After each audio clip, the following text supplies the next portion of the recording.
Hi, my name is Ellie Phillips. If you didn't guess from my shirt and the wall behind me, I am a Crystal Palace fan. Welcome back to episode 20 of Either Way of You. This is a series I created to connect the Philippines members ahead of our upcoming fixtures. This weekend, we're travelling to the Amex Stadium to play our infamous rivals, Brighton. And today I'm joined with Brighton fan once again, Joe. How are you doing today, Joe? Not too bad, thank you. As you said before we went on air, we don't really want to talk about football today. Both teams are not doing as well as we should be. Pretty But dismal. here we are. I mean, at least we're both doing bad. If that one was doing good, one was doing bad, it would be harder to film this, but at least we're both doing bad. Exactly. The last one was very, very hard to film with you celebrating your FA Cup and Community Shield. But we won't talk too much about that because it would just make me sad and jealous. So I mean, if you can see behind me that there's a constant reminder of us winning the FA Cup. I see it every day. that's that's really good for you. I'm so happy for you. Okay, let's go into current situations. So you are currently sitting 13th in the table, 2 points above us, which we don't need to mention. Um, but you recently have drawn to Bournemouth and Everton and lost to Fulham. How would you describe the current situation as a Brighton fan? It's just unbelievably bleak, unbelievably mundane, and just a bit boring. It's not terrible. It's not everything's on fire, let's panic. And it's not, oh my gosh, what a special season this could be. It's just Mm. Premier League mid-table mediocrity at the moment.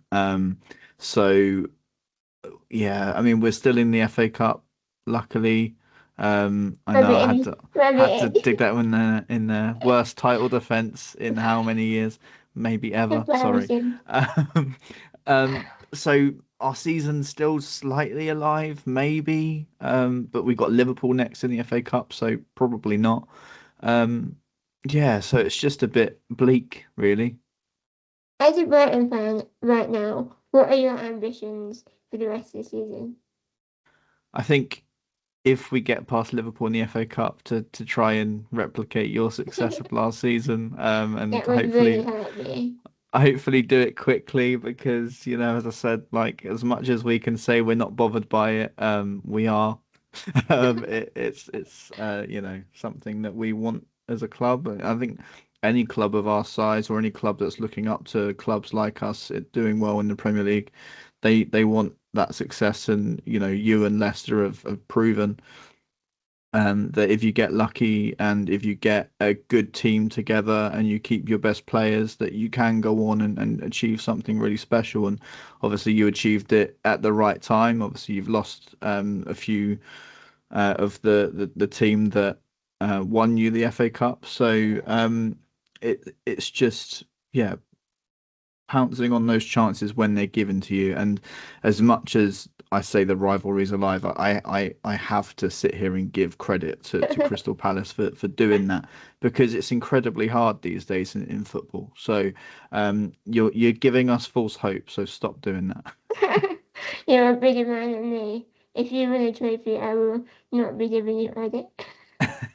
Well, I mean, as I say, it just gives us that slight sniff of hope that Yeah, teams of our size can achieve something special if we keep our best players, definitely. which Brighton don't do. And speaking of keeping best players, obviously the January transfer window has just closed. What is your evaluation of Brighton's transfer window? Are you happy? Would you like anything else to happen?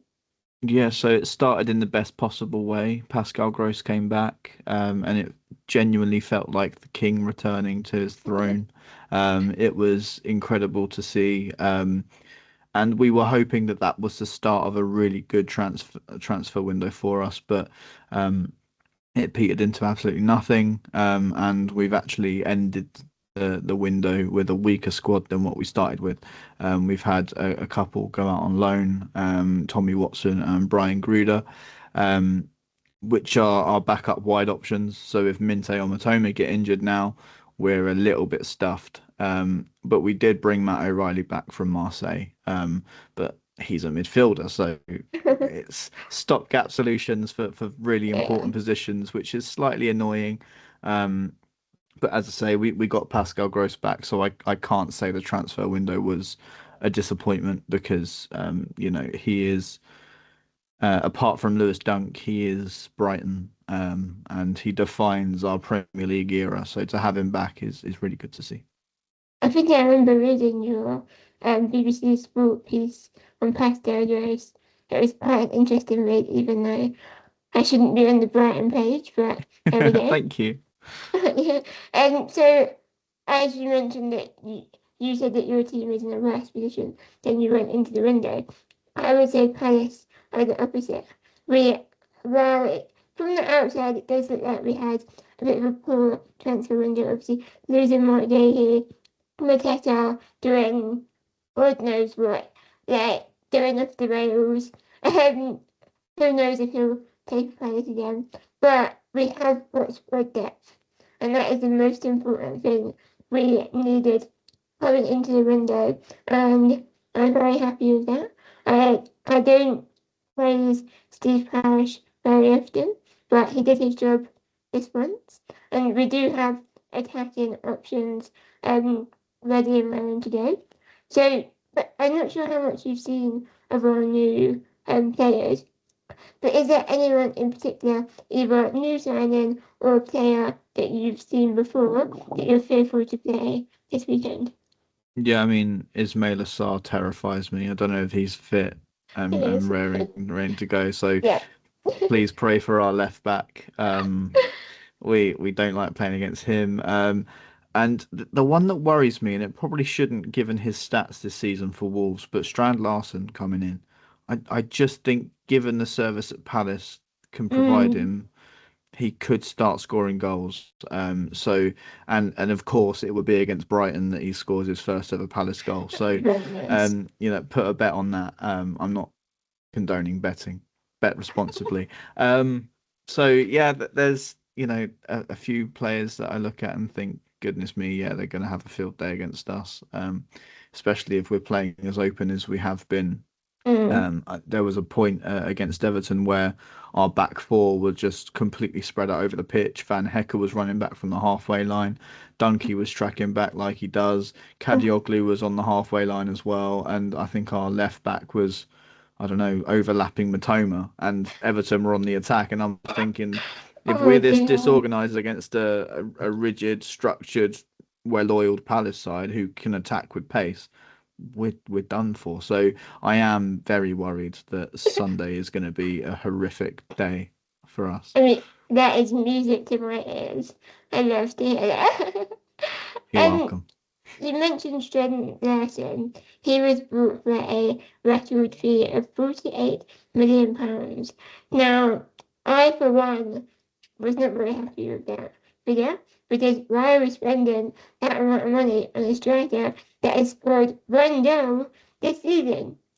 But at the same time, I understand he is Premier League pedigree. He knows what Premier League games are like, so he has that additional qualities. My question for you is, what is your opinion on the transfer market and these fees? Because we're seeing astronomical figures for players that should never be this amount. Yeah, it's the scary thing of just football, isn't it? Where Yeah, what 20 years ago, £20 million would have been a ridiculous fee for yeah, someone, but now it's basically the baseline fee for just a standard player yeah, that you're going to get. So if there's a team struggling like Wolves, they're going to hike a premium on their only good striker, yeah. especially going to a Premier League rival. And I know that, well, you're not anywhere near Wolves, but they might think that they had hope of Yeah. catching you. So of course there's going to be added premiums for that as well. Um, and obviously looking at his age as well, looking at last season, Mm. he wasn't anywhere near as bad as what this season suggests. And he's playing in a god awful Wolves side. So there's lots of different factors to look at there.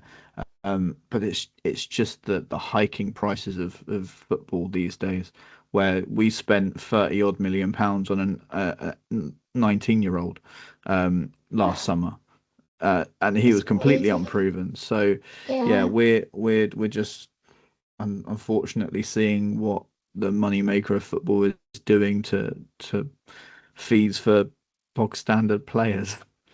100%. But I think the fact that the Premier League is such a wealthy league, people are just capitalising on it. And they say, well, if you want our players, you're gonna pay the fee, and it's proven that they will pay it. So that's why they're doing it. But Yeah. hopefully, John Larson does pay off and does. Here you go. Here's a question for you. Okay, If Strand Larsen scores on Sunday, is that yeah, the 48 million pounds paid off no, for you? no. Then it's Brighton. If he scores the winner, If he scores a 98th minute winner, is that yeah, the 48? yeah, Yeah, okay. yeah. Fair enough. If it's scores if it's like if it's like 2-0 and he scores the third, then no. Fair. But if it's like the winner, then yeah, I give him more credit. Fair answer. But yeah, like you say, he will be getting more reception from the players out wide than he was at Wolves. So yeah, I can only hope. But turning attentions to your team, who should we be fearful of from the Brighton side? Uh, 38-year-old Danny Welbeck. No, he's not 38, is he? What is he now? 30, 35. Um, Mitoma and Minte look like they're coming back to full fitness now. So if we have them two starting together, they always sort of stretch back fours or back fives, however you play. Um, so that would be good to see them back. We haven't seen them together maybe for more than 45 minutes this season. They've just missed each other like passing ships in the night, which has been really, really disappointing for us.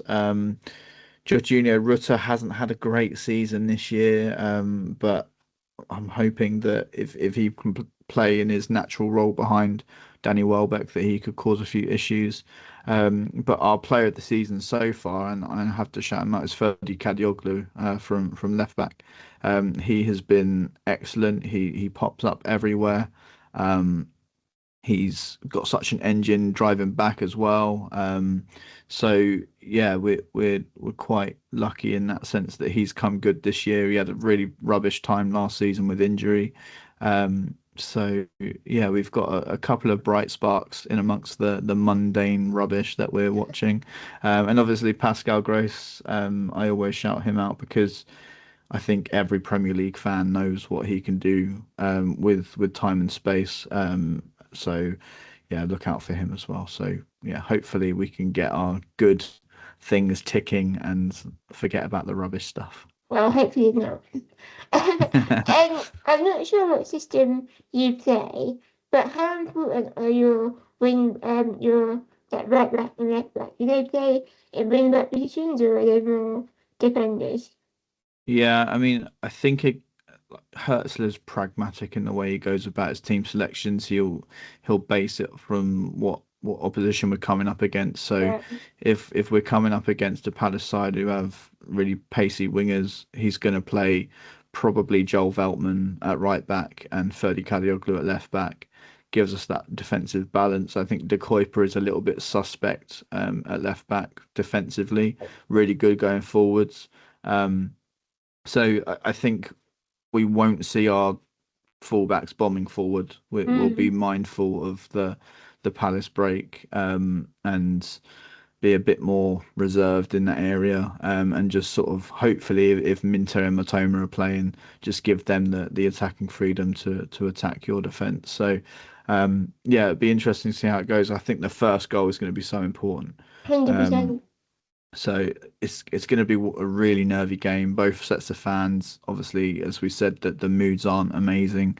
Uh-uh. So it's really on a knife edge as to what Yeah, happens. And if you get the first goal, you'll probably go on to win, vice versa. yeah, So yeah, it'll be interesting to see how it starts. It'll either be really cagey and nothing yeah. will happen, or it will be an End explosive to start. end. I'm just hoping for a really, really good game.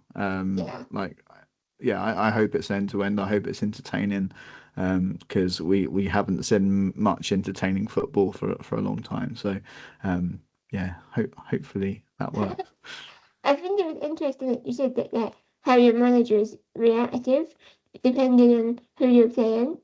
Oliver Desna is not, and I've I've praised Desna in recent weeks on this podcast, but now I'm going to be a hypocrite and say the opposite. He is not reactive at all. He plays the same system week in week out, and he doesn't react to the game, and that's his downfall. And I hoped he would have left last week before the Forest game.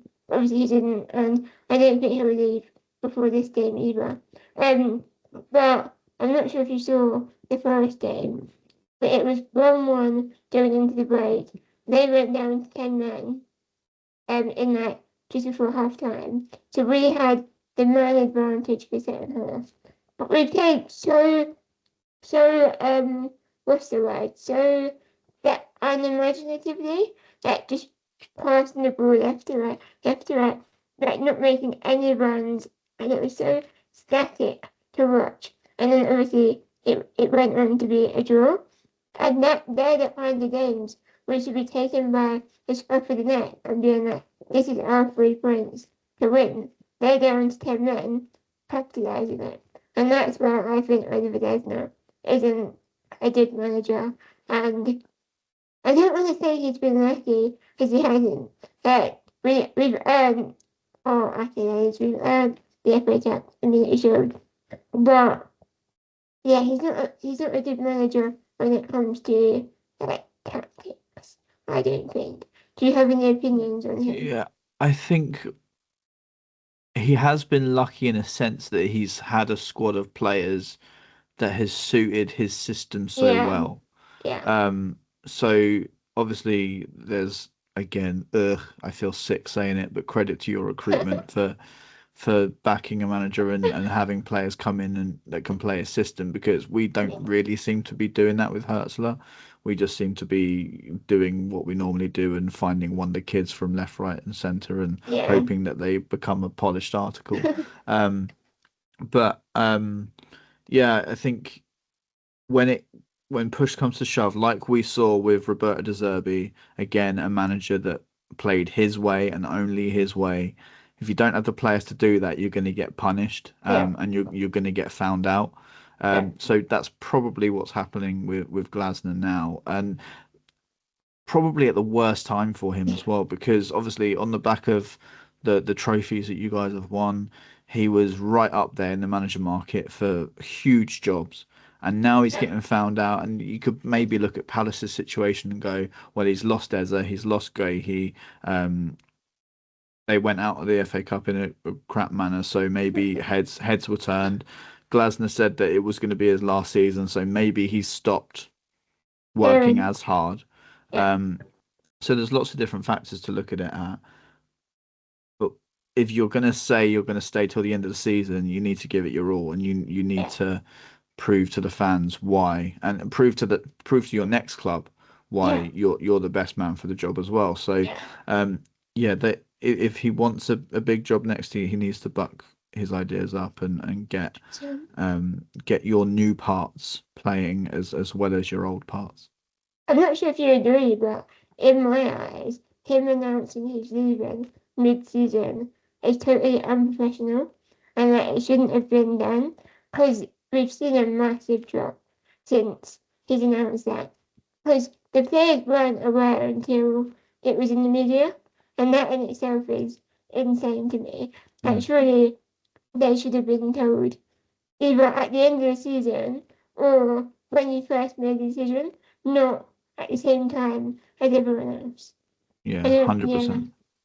I think this a similar thing happened with Liverpool and Jurgen Klopp. He probably told the players before he made the announcement, because obviously it was yeah, a planned thing that the club sort of worked collaboratively with him on, whereas Glasner was a bit like sporadically at the end of it in the middle of a press conference or whatever. yeah, So and we saw what happened to Liverpool in the back end of that season. They weren't playing for the manager because he wasn't going to be there. No. So yeah, I think when that stuff happens, the players they've got uncertainty. They're looking at who's going to be next, and Yeah. will I still be a starter under the new manager? They don't know who to impress. Yeah. So I think when that happens, that the players have just got to realise that the people they need to impress are the fans The who are coming fans. to, and the fans are a constant. The fans are going to Yeah. be there no matter who's in charge. So yeah, there's an element of that as well that has to come into players. The players' mentality as well as what the manager is telling them at the moment. 100%. But I stand by my viewpoint of Lesnar needs to be sacked. That it's just a sinking ship at this point, and I don't think the players are playing for the fans, and that in itself is bad. But the manager isn't gonna whip them into shape. He doesn't care. He doesn't care. Yeah. He's leaving in 5 months. That he's looking for the next best thing. But Do you not think he's thinking about the Conference League though, to win one more? potentially, potentially, but I don't think even in the Conference League, his decision making was so questionable that he played a team of kids when we weren't even qualified. That yeah, I understand your players need resting, but if you're going to commit to the Conference League, commit fully. Don't do it Yeah. half-heartedly. Because now we're out of the FA Cup, we're out of the Harrowby Cup. Premier League is shaky, that next season is shaky. So now we only really have the Conference League, and now we have to play an extra game to qualify when you should have from the start been like, yeah, Conference League is a full attention for everything like that, all the best players, every game, qualify straight away. But he didn't do that. So I don't know what he's thinking. Yeah. And do you think that maybe if there is a loss against Brighton this weekend, that could spell the end for him? 100%. I think he's walking on very thin ice. Even the fans don't want him there. So I think it's just a waiting game. And yeah, Yeah. if we lose to you, I think that'll be it. Well, that's the team talk sorted then. Wow! I'll send this to the Brighton admin. Wow. Yeah. But to be fair, in the you have the upper hand here. That you have not nothing to pay for, but that you we have something to pay for. We have uh that manager on the line, whereas you don't. So I guess it's less pressure.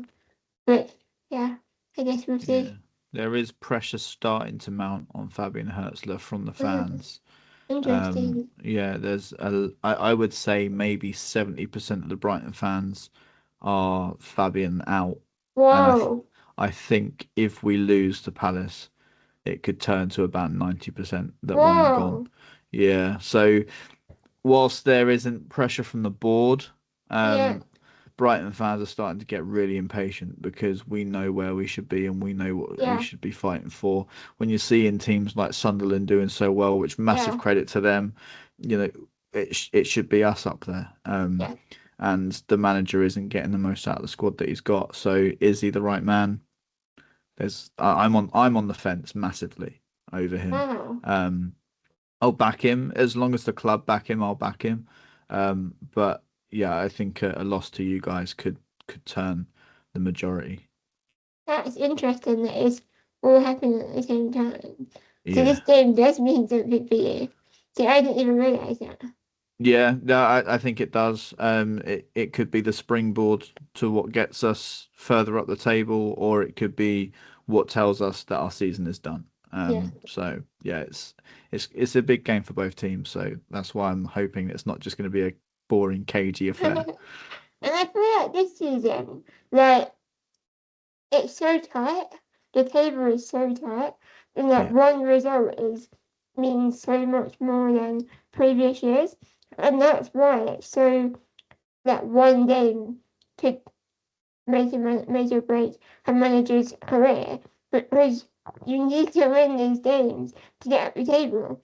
Otherwise, there's teams around you that will snatch your points and Yeah. take, like you said, the Palace and the Brightons, they deserve, as much as that hurts me to say, they deserve to be up there because they've been working on this for years. And then you Exactly. see Sunderland, who's come from the Championship and is flying. It's Yeah. crazy. It just shows you how big momentum is in football and how big, 100%. like, how much you can push on the upwards trajectory. They had an amazing end to last season. Yeah. They had the highs of the playoffs. The semi-final at Stadium of Light was unbelievable to watch. Yeah. And then Tommy Watson scoring in the last minute in the final, and then to recruit like they have done Yeah. is a big risk, because if they went back Definitely. down, they would have been in big trouble. 100%. But they've done it the right way, and they've proved that that the promoted three can Yeah. challenge challenge the, as Fabian Herzler says, challenge the establishment. But as you say, that should be us. Yeah. Like when we were 1-0 up against Everton until the bloody 96th minute, thank you very much. I think we were eighth, and then their goal Yeah. pushed us down to 13th. It's So crazy. it's a ridiculous season. I think the end of this season is going to be absolute cinema. I think it's going to Mm-hmm. be so good. There's going to be so much up for grabs. Yeah. 100%. And I know I've said that, like, I want Oliver not out and everything, but if he wins the Conference League, the league is irrelevant. Like, I don't care where we finish. If if you win another trophy, you should finish 16th in the league. I don't care. Yeah. But it's football is very fickle. Like one, like one thing one day is massive, and the Yeah. next day it's nothing. Massively so. Like for me, when I think of your situation, I think to myself, would I care that much about what's going on right now? Because last year we won the FA Cup and then we've just won the Yeah, Community Shield. yeah, Like, I think if Brighton won the FA Cup, that would be my life complete. To watch us lift a major trophy yeah, from where we've come from as a football club would be the most magical thing to see. yeah, Um, so I really don't think that if that happened, anything after that, I'd just be like, whatever. yeah. Football completed it. I understand that, and I definitely appreciate the sentiment because I that would never be topped. That was the best day of my life, seeing my team lift a trophy. But I feel like right now, because I know that the heights we can reach, it's disappointing. The downfall is so disappointing that we've gone from 100 to 0 Mm, in 8 months. And yeah, it's like, this is the time to push on. This is the time to cement yourself as yeah, a top team. and Not to, attract big players as well. Like yeah, you're a team that have won a trophy, so yeah, you should be able to. Like for me, it's obviously Eze would have loved to go to Arsenal, and it would have been his yeah, dream, and he's achieved that. But then I don't know, like, where's that line between whether a player wants to stay a club legend and keep yeah, building with the football club, or to mhm, move on to bigger things. And yeah, it's just the horrid thing of being a club, as I say, of our stature, where yeah, we are always going to be a stepping stone. yeah, Um, and like when we got into Europe, that made our expectations go through the roof. And yeah, now we're like, well, that should be the goal every season now. yeah, Surely we've achieved it, so we can exactly. achieve it again. Mm-hmm. But the Premier League, as Leicester and Southampton know, um, can kill you. Yeah, So I think we're doing it the right way. We're building sustainably. We'll get to where we want to be eventually. It's yeah. just all of the teething issues along the way are a frustrating watch. So we can only hope. I feel like as well because Palace's success came so fast and out of nowhere. I feel like that kind of hyped it up a bit more. Whereas for you, getting Europe was a long journey. For us, we didn't expect to win the FA Cup. Mm, And we did, and then suddenly we were in the FA Cup, we were in the Community Shield. But in Europe, it's all happening so fast that the momentum just takes you, and then you're like, and then suddenly you're back to square one, and you're like, hang on a minute, like, how are we just here and now we're here? Like, it's just crazy to fathom the But that's idea. like that's what the FA Cup can do, though, isn't it? It Exactly. it, it does happen fast, and before Yeah. you know it, you're grinding out those results through the rounds, and suddenly you find yourself at Wembley for a Yeah. semi-final, and then you're Yeah. thinking, Hang on a blooming minute. heck, we've actually got a chance here. Like for us, in our European season, we got to the semi-final of the FA Cup, and we Yeah. played Man United. Yeah. Much to your delight, we lost on Yeah. penalties. Um, but we were so close. Yeah. And I genuinely believe if we got to that final, I think we would have beaten City. We were so good that season, and But City yeah. Yeah. City were not Shaky. as good. They still Yeah. won the league, don't get me wrong. They were still the City super team, but I Yeah. don't think they had Rodri at that point. I think he was Right. injured. So um, it would have been massive. And I Yeah. think they went on to beat Man United like 4-0 in the final. And I'm just so gutted that it wasn't us because I really think we would have given them a much, much better final than what United That gave. that would have been horrendous. Because then you would have been in my position. You would have had all the glory, and we would have been Yeah. like, yeah. I But know, but fortunately, for us, it was a dream that was ripped away from us because Solly March decided to blast it over the Wembley arch uh, rather than put it in the back of the net. penalties. Oh my god, I Oh, don't it think was I horrific. can withstand more penalties. So, as much as you had the best day of your life at Wembley, I had the worst day of my life at Wembley. So you can laugh about that. Honestly, when he missed that penalty, I wanted the ground to just open up and swallow me.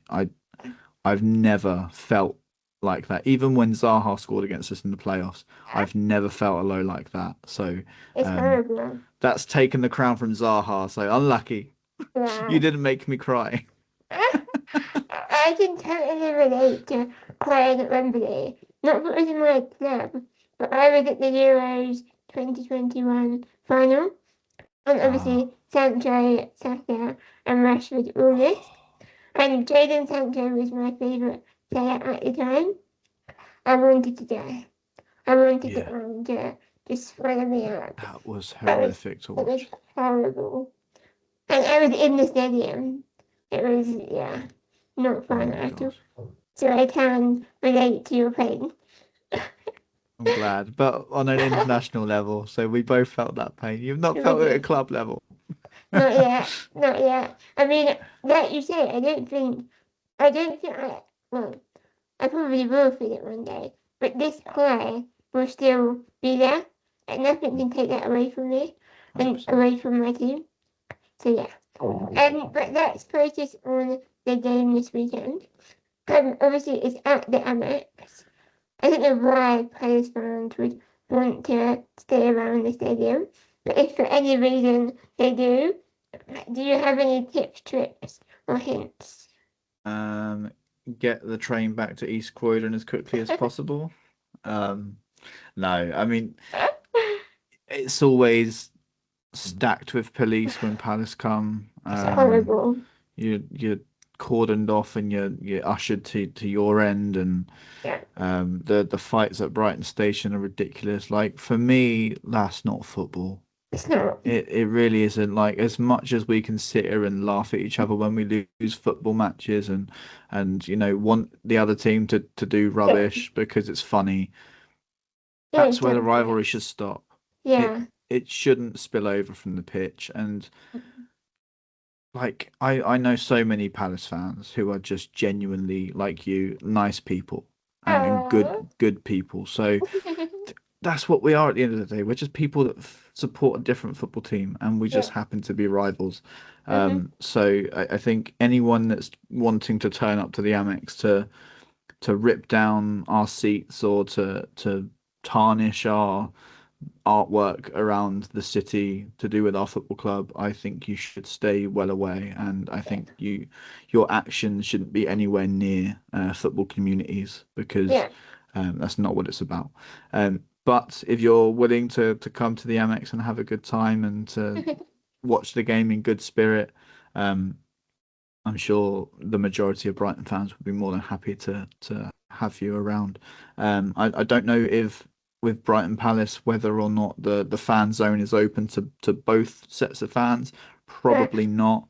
yeah, But there isn't much around the stadium, to be honest. So any of your pre-drinks or any of that lot, you probably want to trudge your way into Brighton and then get the train from there. But yeah, it's a lovely stadium. We provide padded seats for everybody, even the away fans. wow, So yeah, come and enjoy it and leave the football on the pitch because hundred that's where it percent, should stay.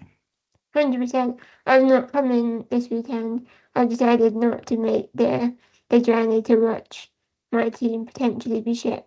Um, Fair.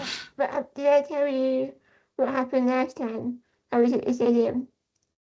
Um, we got locked in the stadium for about an hour after the match, and it was at 8 p.m. kickoff, so it was so late, and like you say, it just ruins football. I Yeah. think, did we win that day? No, we Yeah, lost. you. Oh, We, did you?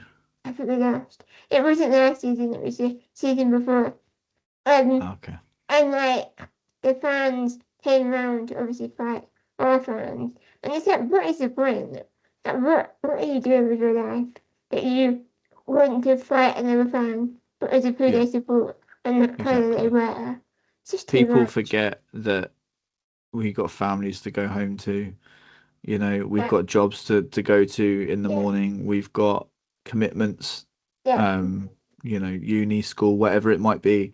yeah, Um, we, we're people, so yeah, leave it at the door because yeah. that's, as I said, it's just not football. 100%. So last time we played each other at Terrace Park, it was 0-0. Did you watch it? Was you there? I wasn't there. I've only actually been to Sellers Park once, and it wasn't for a Brighton Palace game. It was for a Oh, charity match. oh. Which one? The Beta Squad charity match. I was there, and Was there was a you? massive picture invasion, and everyone ruined it. Yeah, I think we'd left at that point because I just couldn't stand to be sat in that stadium. I'm joking. Um, so I watched it on TV the last game.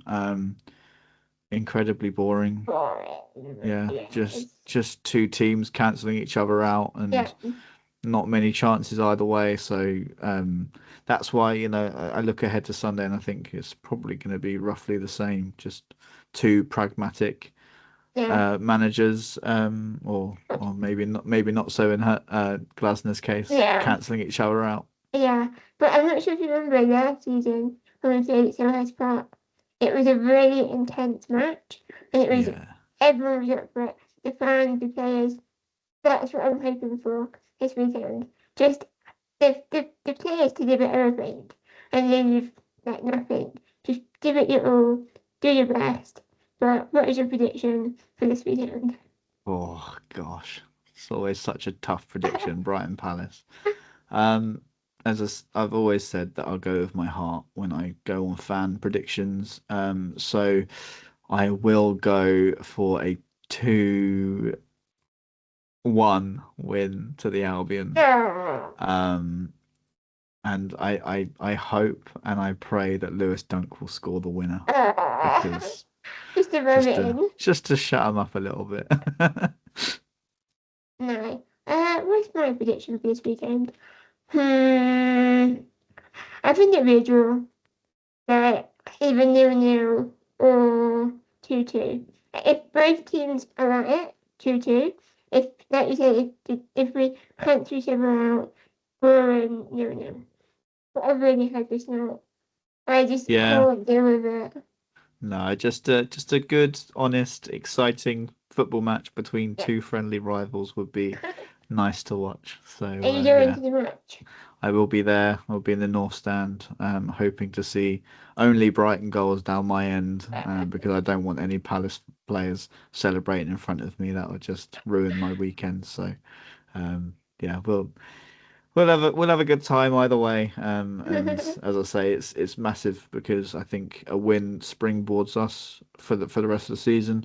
A Yeah, loss tells us it's done. So yeah, big game. yeah. Well, I hope you enjoy it, but not too much. I hope the result goes against you. Um, where can my fans find you?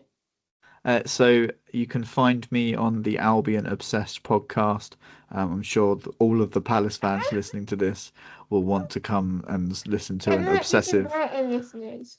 True, very true. So yeah, come on over to the Albion Obsessed podcast. Even if you are a Palace fan, we'll be happy to have a nice discussion with you. If it gets too heated, you can go. But me myself, you can find me on X. I am Sayers BHAFC on there. So yeah, And you're also a fan writer for BBC. Same as me. yeah. There you go. So two BBC Interesting. fan writers. This is, we're giving you such great content for So there you free. are. Have For it. free. There you go. Yeah. Well, be sure to go to Joe for it and check out all of his stuff. And I will see you next week for another episode of Either I of You.